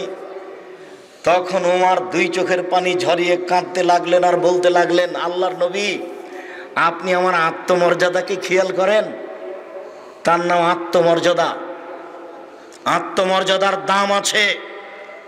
আল্লাহর নবী বলছেন, আসমা মাঠে থেকে একটা খেজুরের ডাল মাথায় করে নিয়ে চলে যাচ্ছেন মহিলা মানুষ। তো আল্লাহর নবী মহিলাকে দেখে বললেন, তুমি আমার উঠে উঠে যাও। তখন আসমা বলছেন, আমার স্বামী জুবায়েরের আত্মমর্যাদাকে আমি চিন্তা করলাম, না না না না, আমার স্বামী জুবায়েরের একটা আত্মমর্যাদা আছে। আমি কারো উটের পিছনে উঠতে পারি না, আমি কারো রিক্সায় একাই যেতে পারি না। আমার স্বামীর একটা আত্মমর্যাদা আছে। বেটা, তোমার মাও যেমন একটা অশ্লীল খেয়ালের মানুষ, তোমার বাপও একটা অশ্লীল খেয়ালের মানুষ। আত্মমর্যাদা থাকা দরকার বেটা। বাপ বেটা আজকে আত্মমর্যাদার স্বীকৃতি দাও। তোমার মা সম্মানী মানুষ, তোমার দাদা হাজি মানুষ, তোমার নানা হাজি মানুষ, এতটা অঞ্চলের তোমার নানা একজন ধনী মানুষ, তোমার দাদা একজন ধনী মানুষ। সেই পরিবারের মেয়ে তোমার মা কি করে বাজারে বাজারে ঘুরে? তোমার মায়ের একটু আত্মমর্যাদায় বাঁধে না? তোমার একটু আত্মমর্যাদায় বাঁধে না? তোমার বাপের একটু আত্মমর্যাদায় বাঁধে না? এর নাম পুরুষ হওয়া দরকার। উপস্থিত বৈঠকের মুসলিম বোন শুনুন, নেশাউন মহিলা কাশিয়াতুন কাপড় পরে থাকে, আরিয়াতুল উলঙ্গ মমিলাতুন, তারা পুরুষকে নিজের দিকে আকৃষ্ট করে, মায়লাতুন, তারা নিজেরা পুরুষের দিকে আকৃষ্ট হয়। তার মানে ওরা যখন বাড়ি থেকে বের হয় তখন রাস্তাতে চললে যেন কেমন কেমন করে, একবার ডান দিকে যায়, একবার বাম দিকে যায়, একবার মাথায় হাত দেয়, একবার পিঠে হাত দেয়, কেন জানি আনছান আনছান করে, একবার ডান দিকে যায়, একবার বাম দিকে যায়, একটা ভান করে চলে। তার মানে ও পুরুষকে দেখে আকৃষ্ট হয়েছে। লাইভ খোল্লাল জান্নাত, এরা জান্নাতে যাবে না। জান্নাতে তো যাবে না, যাবেই না। ওলা ইয়াজিদনা রিহাহা, এরা জান্নাতের গন্ধ পাবে না। ফাইনা রিহা লা তুজাদু মিন মাসিরাতি কাদা ওয়া কাদা, যে জান্নাতের গন্ধ 1 বছরের দূরত্ব পথ থেকে পাওয়া যায়। উপস্থিত বৈঠকের মুসলিম বোন, আপনাকে আমি অনুরোধ জানাচ্ছি, আজ থেকে আপনি পোশাক পরিবর্তন করুন। আপনাকে আমি সালোয়ার কামিজ মেক্সি চাদর পরেই স্বামীর বাড়িতে থাকার জন্য অনুরোধ জানাচ্ছি। শুনুন, যদি আপনি সালোয়ার কামিজ মেক্সি চাদর পরতে না পারেন, শাড়ি যদি পরেন, তাহলে আপনি 2 ছাঁটের ব্লাউজ পরুন। 2 ছাঁটের ব্লাউজ মানে হাত হবে কবজি পর্যন্ত, নিচের দিকে কোমরের নিচে চলে যাবে। অন্তত 1.5 গজ কাপড়ের ব্লাউজ তৈরি করতে হবে। বাড়ি থেকে বের হলে পা মোজা পরে বের হতে হবে, কেননা বাড়ি থেকে বের হয়ে যদি আপনি রিক্সায় উঠেন আর শাড়ি পরে থাকেন, তাহলে হাঁটু পর্যন্ত পা খুলে যাবে। দেখেন, পরপুরুষকে নিজেকে দেখিয়ে ওকে জাহান্নামে ঠেলে দিয়ে, নিজেকে জাহান্নামে ঠেলে দিয়ে তাহাজ্জুদ পড়ে জান্নাত কিনার হিসাব করিয়েন না। ভুল হিসাব। নিজেকে রক্ষা করেন, জাতিকে রক্ষা করেন, সবার জন্য ভালো হবে। মহান আল্লাহ বলেন, ইয়া আইয়ুহান নাস, পৃথিবীর মানুষ, কুলু মিম্মা ফিল আরদ হালালান তাইয়্যিবা। হিন্দু, মুসলমান, বৌদ্ধ, খ্রিস্টান, সবাই তোমরা হালাল রুজি খাও। মানুষের জীবনে সবচেয়ে গুরুত্বপূর্ণ কাজ হলো সালাত, নামাজ। এর চেয়ে পৃথিবীতে গুরুত্বপূর্ণ কোনো কাজ নেই। একাধিক দিন শুনেছি আব্দুর রাজ্জাক সাহেবের মুখে, সবচেয়ে দামি ইবাদত রোজা। সেম, যদি নামাজ না থাকে তাহলে রোজা আল্লাহ কেটে দিবেন, 1 নেকিও হবে না। সবচেয়ে শক্তিশালী পাওয়ারফুল ইবাদত দান। যদি রোজা না থাকে তাহলে দান কাটা যাবে, 1 নেকিও থাকবে না। হজ একটি বড় ইবাদত, তারপরে যদি নামাজ না থাকে তাহলে হজের ইবাদত কাটা যাবে।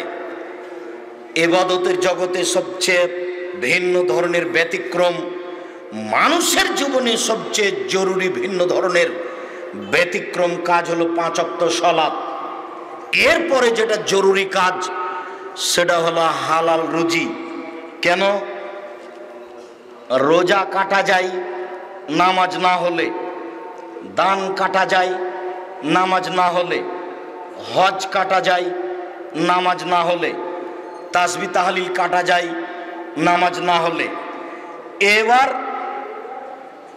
হালাল রুজি না হলে নামাজও কাটা যায়। তাহলে দ্বিতীয় জরুরি কি হলো? এই ছেলে, আপনার পাশ থেকে যেন কোনো ছেলে না উঠে। আমরা কয়েক মিনিটের মধ্যে আজকে আলোচনা শেষ করে দিচ্ছি। আপনি আমাকে ব্যস্ততা দেখাবেন না দয়া করে। আমার অনেক দূর পথ আছে, ঢাকা হয়ে কুমিল্লা চাঁদপুর যাব ইনশাআল্লাহ। কাজে আপনার চেয়ে আমি নিজেকে ক্লান্ত মনে করি। আমি এসেছি সাতলাঠির লোকজনের 5-7 বছর থেকে দাবি ছিল এখানে দেশের বড় বড় আলেম ওলামা এসেছেন, আপনি কেন যাবেন না? আমিও এই দিনের অপেক্ষায় ছিলাম। সেই দিন কবে আসবে যেদিন আমি আপনাদের কাছে উপস্থিত হব?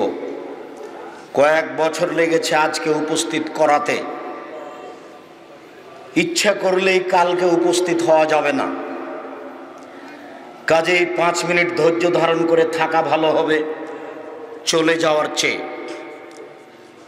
যতই চেষ্টা করেন কালকে নিয়ে আসা সহজ সম্ভব নয়।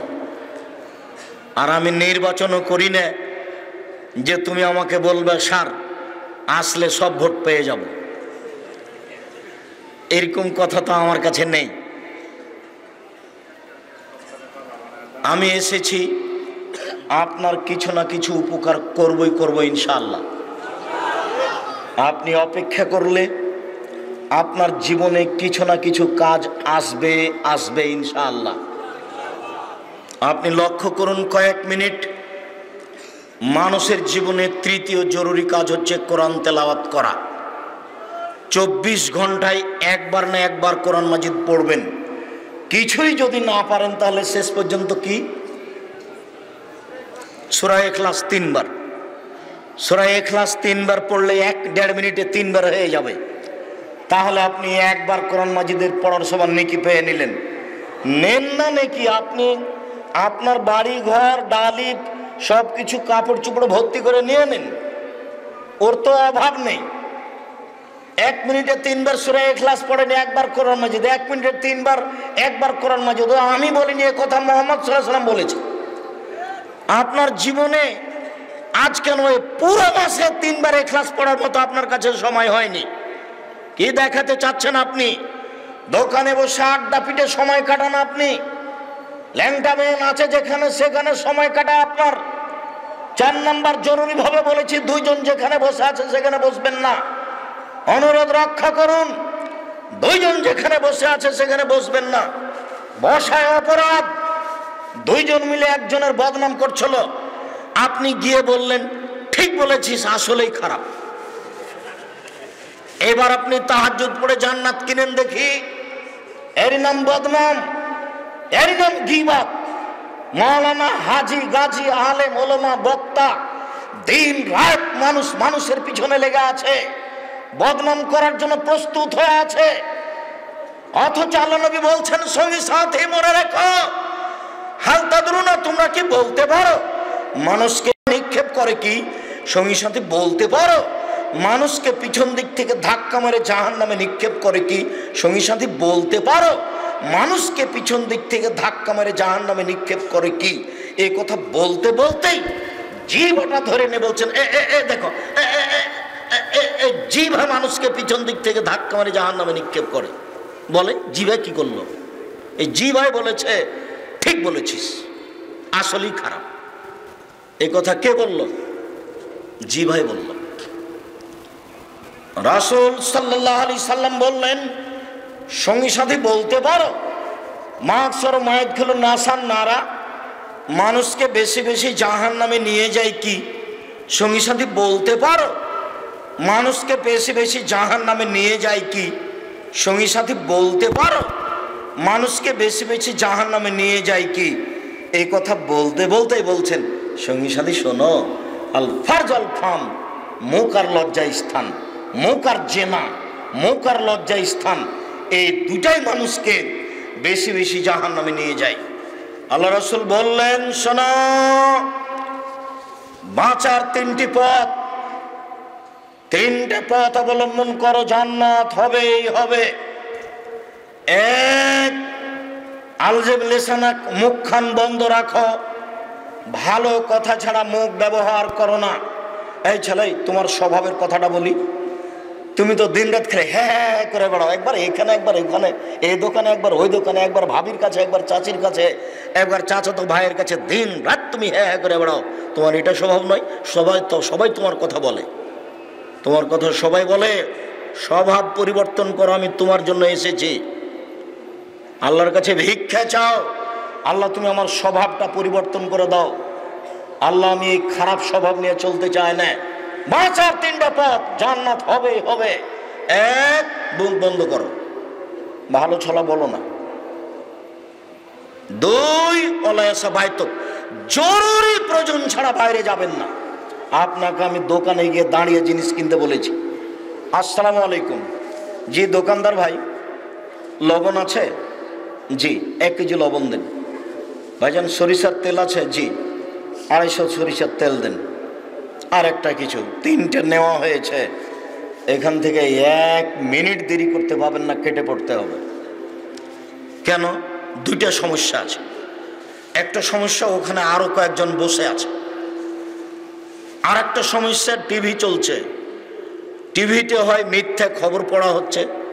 খবর মানে শতকরা 95টাই মিথ্যে, তারও কম বেশি। সিরাজগঞ্জ জেলে 20 বছর থেকে কত লোক জেলে আছে নিজেই জানে না। আমি কেন জেলে? কেন?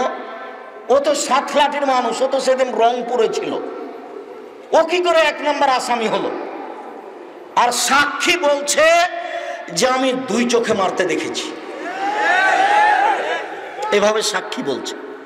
অথচ ও রংপুরে ছিল। জজও জানে না ঘটনা কি, উকিলও জানে না ঘটনা কি, যে জেলে আছে সেও জানে না ঘটনা কি, শুধুমাত্র যে সাজালছে সেই জানে,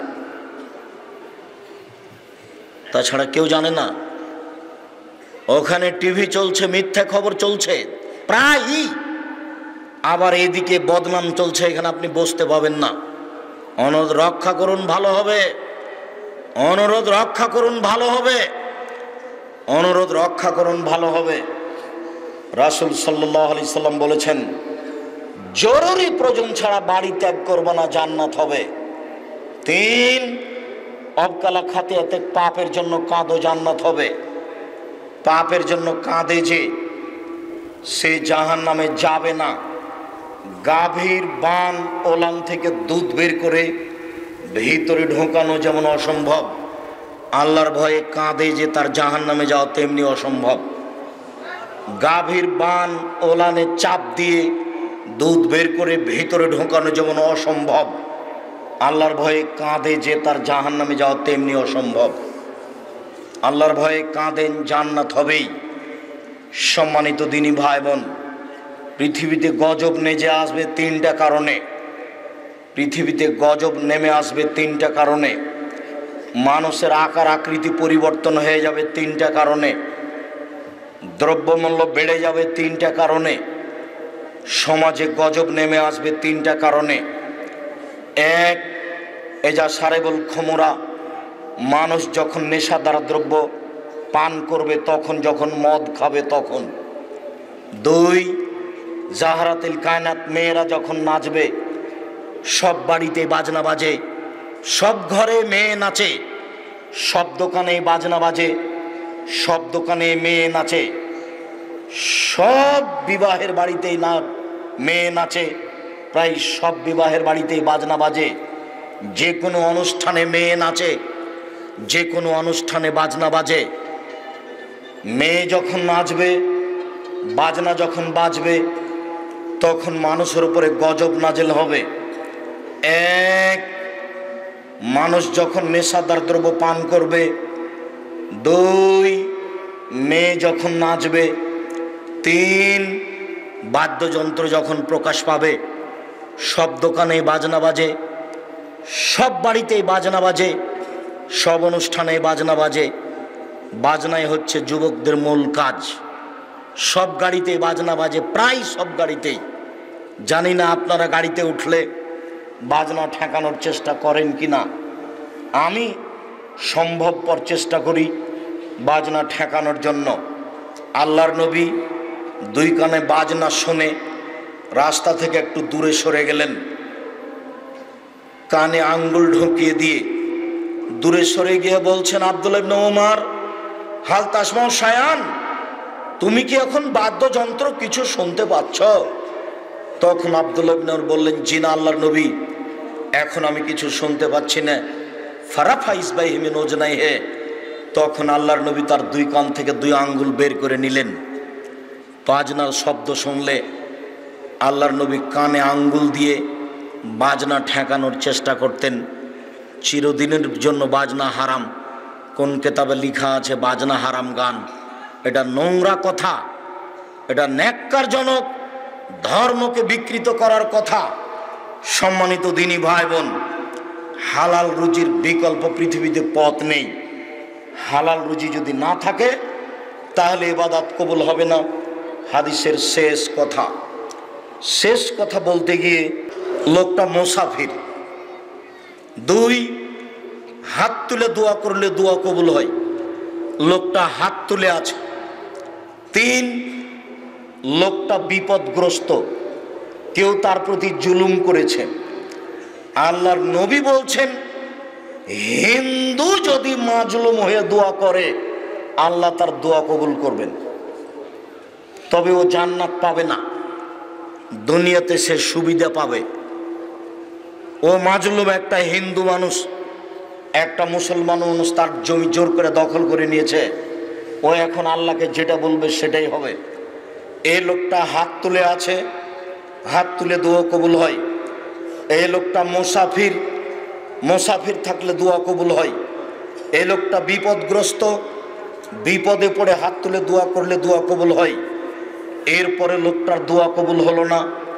মাতামহু হারামুন, তার খাদ্য আছে হারাম। মারসাবহু হারামুন, তার পানি আছে হারাম। মালবাসহু হারামুন, তার পোশাক আছে হারাম। গুজিয়াবিল হারামে, তার জীবিকা নির্বাহ হারাম। আন্না ইস্তাজাবুল্লাহু, তার দোয়া কি করে কবুল হতে পারে? তার দোয়া কবুল হবে না। এই দেশে কোনো এনজিও নাই যে এনজিওতে চাকরি বৈধ হতে পারে, টাকা জমা দিয়ে ব্যবসা করা বৈধ হতে পারে। এই দেশে কোনো ইসলামী ব্যাংকিং ব্যবস্থা নেই যেখানে চাকরি করে টাকা বৈধ হতে পারে। অযথা বেশি কথা বলে মুখ নষ্ট করা, পরকাল হারার বুদ্ধি করিয়েন না। পয়সা বেশি উপার্জন করেন ব্যবসা করে, ব্যবসার টাকা ব্যাংকে রাখেন নিরুপায় হয়ে। ব্যাংকে চাকরি করতে গিয়ে আনন্দের সাথে বেতন নেবেন, ব্যাংক থেকে লোন নিয়ে বাড়ি করবেন, জান্নাতে চলে যাবেন। লোন থাকে যার, জানাজা হয় না তার। লোন থাকে যার, জানাজা হয় না তার। কোটি টাকা লোন নিয়ে ব্যবসা করে সফল হওয়ার চেষ্টা করিয়েন না। আলোচনার শেষে এসে জরুরি কথা, আমার জীবনে বড় সাধ, আমি এদেশের মাটিতে উন্নত মানের প্রতিষ্ঠান গড়ব ইনশাআল্লাহ। সেটাই জামিয়া সালাফিয়া। জামিয়া সালাফিয়ার জন্য আমি আন্তরিকভাবে দোয়া করার জন্য অনুরোধ জানাচ্ছি। এতটা অঞ্চলের মানুষ ব্যবসায়ী, ধনী মানুষ শিল্পপতি। আমি জানি না জামিয়া সালাফিয়া তাদের 10 টাকা খরচ হয় কি না। এতটা অঞ্চলের লোক জামিয়া সালাফিয়ায় সহযোগিতা করলেও গড়বে সালাফিয়া, না করলেও গড়বে। জামিয়া সালাফিয়া রূপগঞ্জ, নারায়ণগঞ্জ, ঢাকা প্রায় এখন 50 বিঘা জমির উপর অবস্থান করে। 200 শতক জমি মসজিদের জন্য বরাদ্দ করা হয়েছে। যে মসজিদের একতলাতে 10,000 মুসল্লি একসাথে সালাত আদায় করতে পারবে। আলহামদুলিল্লাহ, জমি রেডি, নকশা রেডি, অস্থায়ী মসজিদ পাশে প্রায় রেডি, এখন কাজ শুরু হবে। আর যেটা রাজশাহীতে আছে সেটা 90% উপরে 3,000 মুসল্লি একসাথে সালাত আদায় করতে পারবে, যা আপনারা দেখে এসেছেন। আমি জামিয়া সালাফিয়া রূপগঞ্জ, নারায়ণগঞ্জ, ঢাকা জামিয়া সালাফিয়া ডাঙ্গিপাড়া পবা রাজশাহী, জামিয়া সালাফিয়া 6 মাইল বাবুগঞ্জ বরিশাল, জামিয়া সালাফিয়া তেঘরা দিনাজপুর বিরল, এসব প্রতিষ্ঠানে দানের জন্য বলিনি। আমি বলছি খালি একটু মুখখান ব্যবহার করবেন, আল্লাহ তুমি জামিয়া সালাফিয়াকে কবুল করো। ওপরে কবুল হয়ে গেলে আর নিচে চিন্তা করার কিছু নেই। এখন প্রতি মাসে বেতন লাগছে প্রায় 24 লক্ষ। এক মাসে 24 লক্ষ যদি বেতন লাগে, তাহলে আমি আর আপনি ইচ্ছা করলে হয়ে যাবে সহজ। যেখানে 300 জন ইয়াতিম আছে, 500 জন অসহায় ছেলে আছে, 250 জন শিক্ষক শিক্ষিকা আছেন, অনেক কর্মচারী, এর জন্য লাগবে দোয়া। এরপরেও আপনাদের 10টা টাকা ছাড়া জামিয়া সালাফে গড়ে যাক, এইটা আমি কোনো সময় চাইনি। কেন? পতিতালয়ের মহিলা যদি কুকুরকে পানি পান করে জান্নাত পেতে পারে, তাহলে জামিয়া সালাফে আমি 10 টাকা সহযোগিতা করে জান্নাত কিনবো ইনশাআল্লাহ, এইটা আমার ধারণা কাজ করে।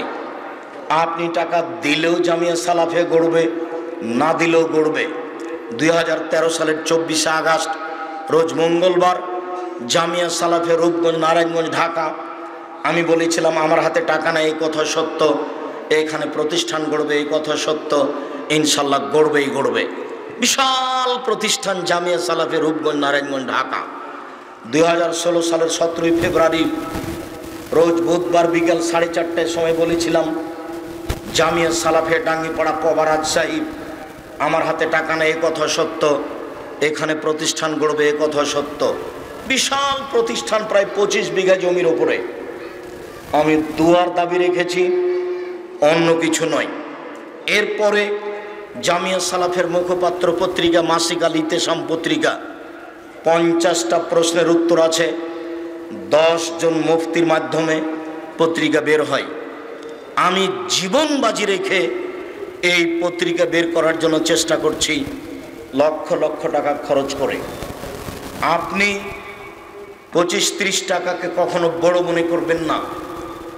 আমি দাবি রাখি পৃথিবীর প্রত্যেকটা বাঙালি মাসিক আল ইতেসাম পত্রিকা পড়বে, ভাষা শেখার জন্য পড়বে, ছেলে মেয়েকে শিখিয়ে দেওয়ার জন্য পড়বে, সঠিক ফতোয়ার জন্য পড়বে, সঠিক দিন ধর্ম জানার জন্য। মাসিক আল ইতেসাম পত্রিকা সবাই নিয়ে যাবেন। সাথে সাথে জামিয়া সালাফের পক্ষ থেকে সকাল সন্ধ্যা দোয়া পড়ার ক্যালেন্ডার আছে, সারাদিনের দোয়া পড়ার ক্যালেন্ডার আছে, 5 ওয়াক্ত সালাতের আছে, দিনের আছে, সব বইগুলি যা আছে নিয়ে যাবেন। আব্দুল্লাহর মিন্নাতুল বাড়ি পড়েন বাংলা ভাষায়, ব্যতিক্রম বোখারির ব্যাখ্যা। তবে আমাদের যেগুলো বই সেগুলো পড়ার চেষ্টা করবেন। যেমন নতুন বই বের হয়েছে পোশাক, আমি মুখেও কোনোদিন অপ্রয়োজনীয় কথা বলিনি, কলমেও কোনোদিন অপ্রয়োজনীয় বাক্য লিখিনি। বইয়ে কোনো কেসা কাহিনী নেই, বইয়ে কোনো জালজয়ী হাদিস নেই, সম্ভবপর তদন্ত করে লেখা আছে। সকল দিনই ভাই বোনের জন্য আন্তরিক দোয়া করে বলছি, আল্লাহ আমরা যে কয়েকটা বিষয়কে সামনে রেখে গুরুত্বপূর্ণ কথাগুলি বললাম, এইগুলি উপস্থিত দিনী ভাই বোনকে মেনে চলার তৌফিক দান করো। আপনারা যারা দূর দূরান্ত থেকে এসেছেন সবার শুকরিয়া আদায় করি। এলাকার শিক্ষিত গণ্যমান্য ব্যক্তি যারা এখানে বসে থেকে সবাকে সুসজ্জিত করে গুরুত্বপূর্ণ কথাগুলি শোনার চেষ্টা করেছেন, আপনাদের আন্তরিকভাবে শুকরিয়া আদায় করি। যারা ব্যবস্থাপনা করেছেন যুবকদের আন্তরিকভাবে শুকরিয়া আদায় করি। সমস্ত দিনী ভাই বোনের শুকরিয়া আদায় করে সবার জন্য কল্যাণ কামনা করে যে বিষয় আলোচনা করলাম সেই বিষয়গুলি মেনে চলার অনুরোধ রেখে, বইগুলি কোথায় রয়েছে? স্টেজে কি? বইগুলি বাম দিকে রয়েছে, সবাই ধীর স্থির নিয়ে যাবেন, কেউ খালি যাবেন না। বইগুলি দিনী ভাই বোনকে নেওয়ার অনুরোধ রেখে আপাতত আজকের মতো কথা এখানে শেষ করলাম। কয়েকটা জিজ্ঞাসা, আপনি বাম দিক থেকে বইগুলি সংগ্রহ করুন, আমার হাতের বাম দিকে আছে।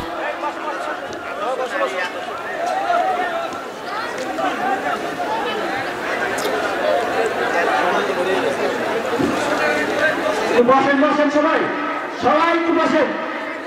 5 মিনিটে প্রশ্ন অ্যান্সার দিবে, 5 মিনিট।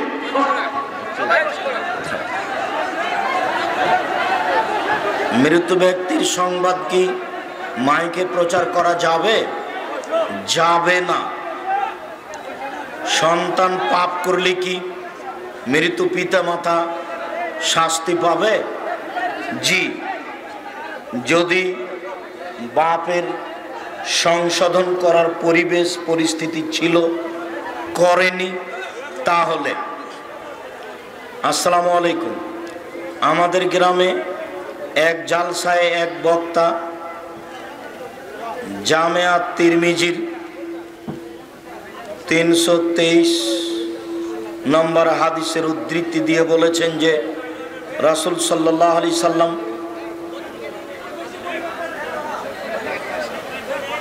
আল্লাহকে দেখেছেন। জি না, উনি ভুল বলেছেন। আল্লাহকে মুহাম্মদ সাল্লাল্লাহু আলাইহি সাল্লাম দেখেননি, দেখেছেন জিবরাইলকে। এখানে একটা তাফসির পাওয়া যাবে, তাওজিহুল কোরআন 3য় পাঠ যেটা, সেখানে বিস্তারিত লেখা আছে আল্লাহকে মুহাম্মদ সাল্লাল্লাহু আলাইহি সাল্লাম দেখেননি। ওযু করার সময় আজানের উত্তর দেওয়া যাবে কি? যাবে। 7 জন মিলে প্রতি সপ্তাহে টাকা উঠিয়ে বছর শেষে যা টাকা হয় ওই টাকা দিয়ে কুরবানি করা যাবে কি? যাবে না। 7 ভাগে কুরবানি নেই, 7 জনে আছে।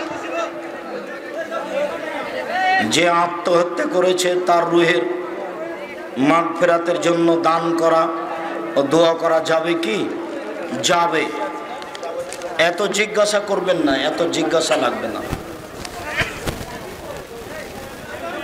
যমজ সন্তান 2টাই ছেলে হলো বা 2টাই মেয়ে হলো, আকিকা কয়টা করে করতে হবে?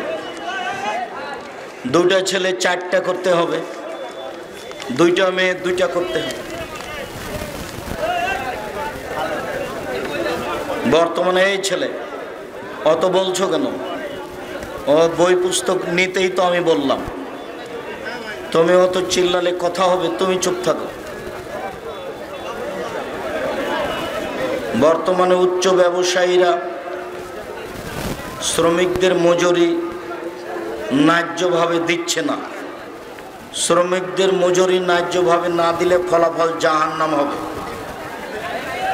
কালিমা শাহাদাত পড়ে আত্মহত্যা করা ব্যক্তি কি হবে? শাহাদাত পড়ে আত্মহত্যা করলেও জাহান্নাম। স্ত্রী যদি মহারানার দাবি না রাখে তাতে সমস্যা আছে কি? দাবি না রাখার কি আছে? আপনি দিয়ে দেন টাকা আগে, তারপরে দাবি পরে।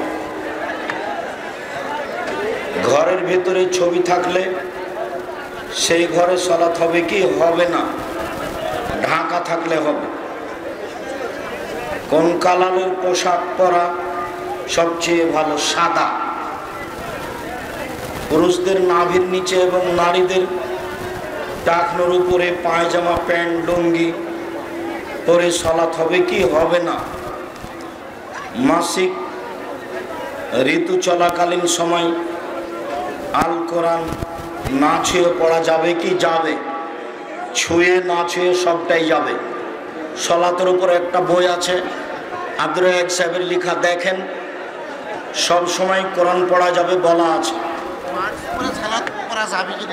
মাস্ক পরে সালাত আদায় করা যাবে না, মুখ খুলতে হবে জরুরিভাবে।